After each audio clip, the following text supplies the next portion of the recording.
Hello and welcome back to Outside Views.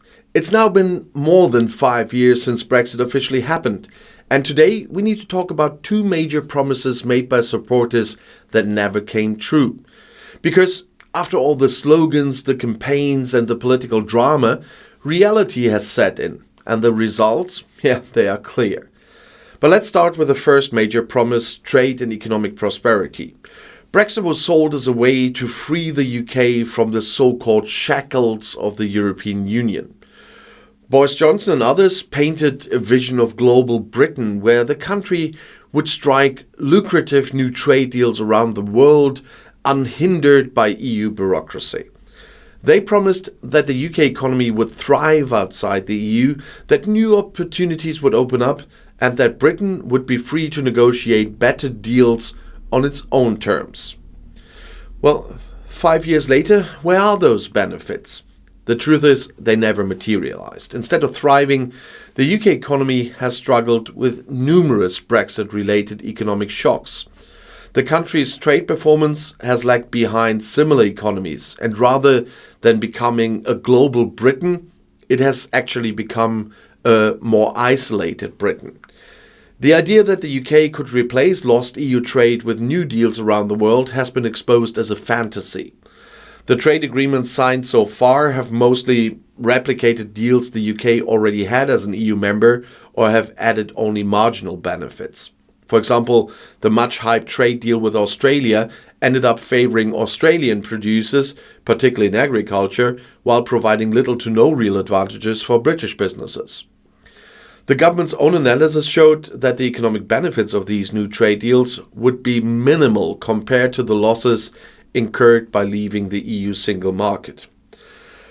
But what about British exports? Since Brexit, the UK's goods exports have performed poorly compared to other OECD countries. British businesses now face more bureaucracy, higher costs and delays when trading with their closest and biggest market, the EU.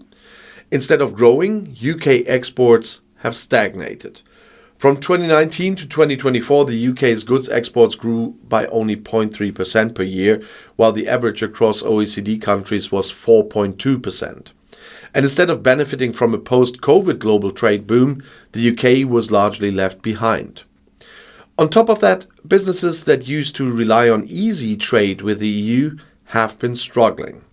The added red tape, customs declarations, and new regulatory barriers have been a nightmare, especially for small and medium-sized enterprises. Many simply gave up on exporting to the EU altogether. An analysis by the London School of Economics found that more than 16,000 small businesses stopped exporting to the EU due to Brexit-related complications. These businesses were promised less bureaucracy, not more. They were promised an economic boost, not an economic burden. The impact on investment has been just as bad. Foreign direct investment into the UK has stagnated since the Brexit vote. In the past, Britain was one of the most attractive destinations for investors in Europe, but uncertainty and additional trade barriers have made it far less appealing. And a major blow came from the loss of access to funding from the European Investment Bank. Between 2009 and 2016, Britain received an average of £6.4 billion per year in financing from the EIB, funding major infrastructure projects like the Channel Tunnel and renewable energy developments. Since Brexit, that funding is gone, and the UK's own replacement, the UK Infrastructure Bank, has not been able to fill the gap. As a result, major projects face delays, but also higher costs or even cancellation. So much for Brexit being a boost to the economy. And now let's move on to the second major promise, controlling immigration. For years, Brexit campaigners insisted that leaving the EU was necessary to take back control of Britain's borders.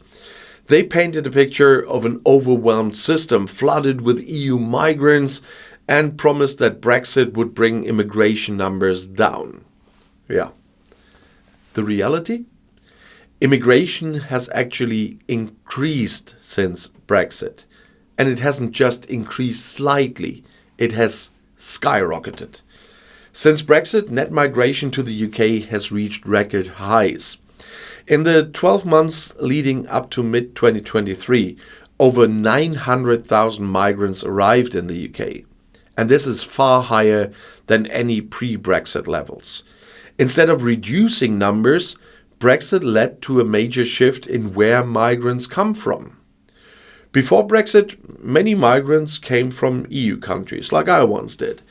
And now, migration from the EU has actually gone negative, meaning more EU citizens are leaving the UK than arriving. I'm back in Germany as well, but for some longer time. But at the same time, migration from outside the EU has surged, particularly from Asia and Africa. And the NHS is a perfect example of this shift. Before Brexit, many nurses and healthcare workers came from the EU. Now fewer EU nationals are working in the UK's health sector than in 2019. Instead, the country is relying more on healthcare workers from India, the Philippines and Nigeria. So much for taking back control. The UK is now more reliant than ever on immigration to fill essential jobs. And instead of a well-managed immigration system, the government has had continuously to adjust visa rules to respond to labor shortages in key industries. The idea that Brexit would lead to lower migration has been completely disproven. The numbers are higher than ever, and the shift from EU to non-EU workers has brought even more bureaucracy for businesses and employers. And remember, many Brexit supporters wanted lower migration because they believed it would reduce pressure on public services and wages. That hasn't happened either. The UK still faces worker shortages in key industries, and also in public services like the NHS, they are still struggling with underfunding and staffing issues. So 5 years after Brexit, two of the biggest promises, the economic prosperity and the controlled immigration, have not been delivered. The UK is not richer. It is not trading more freely or more successfully than before. And it is not seeing lower migration. Instead, Brexit has added costs, created new barriers, and made Britain more isolated. The data is clear, the evidence is overwhelming, and public opinion reflects this reality. A recent survey found that 58% of Britons now believe Brexit was a mistake. 55% want closer ties with the EU, not more distance. And yet, the government continues to insist, the former government, you always insist that Brexit was a success. But Kate Badenoch said something recently that catches up more with reality. But how long before the UK as a whole acknowledges the damage and starts to rebuild its relationship with the EU? Because one thing is certain, the Brexit dream sold to the public never came true. Thanks for watching Outside Views, and if you found this video insightful, don't forget to like, subscribe and share your thoughts in the comments below. See you next time, and the next video is already right here in the end screen.